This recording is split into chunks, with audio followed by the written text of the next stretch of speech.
د پاکستان سپر لیگ PSL 2024 پلیئرز ډرافټینګ مکمل کېدو نه بعد د PSL ټولو ټیمونو خپل فول اینڈ فائنل سکواډونه اعلان کړي دي. نو په دې ویډیو کې بر ملتان سلطان په سکواډ باندې نظر اچو چې د سکل PSL لپاره ملتان سلطان کم لوبغاړي اغستې دي او د ملتان سلطان ټیم مضبوط دی او کنه. نو په دې ویډیو کې ل کمپلیټ معلومات تر کوم نو ویډیو راست تر اخره پورې وګورئ او د نورو کرکټ مینوالو سره هم شریک کړئ.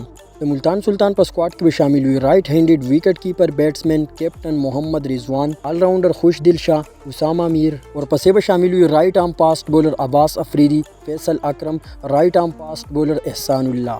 ورپسې به ملتان سلطان په سکواډ کې شامل وي آل راؤنډر افتخار احمد، آل راؤنډر ډیوډ ویلی، لیفټ هینډډ بیټسمن ډیوډ میلان. ورپسې شامل دی رائټ هینډډ بیټسمن ریزا هینډریکس. د ملتان سلطان په ټیم کې به شامل وي رائټ آرم فاسٹ بولر ریس ټوپلی، رائٹ ہینڈڈ بیٹسمین طیب طاہر، رائٹ آرم فاسٹ بولر شاہنواز دانی، رائٹ آرم فاسٹ بولر محمد علی کے شامل تھے رائٹ ہینڈڈ بیٹسمین عثمان خان، رائٹ ہینڈڈ بیٹسمین یاسر خان، رائٹ آرم فاسٹ بولر کرس جورڈن، رائٹ آرم میڈیم فاسٹ بولر آفتاب ابراہیم.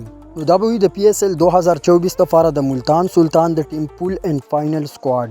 تاسو په خیال لسکل PSL لپاره ملتان سلطان مضبوط ټیم جوړ کړی دی او کنه او پرې کې تاسو کوم یو لوبغاړی خوښیږي د ملتان سلطان په ټیم کې کمنټ ضروری وکړئ.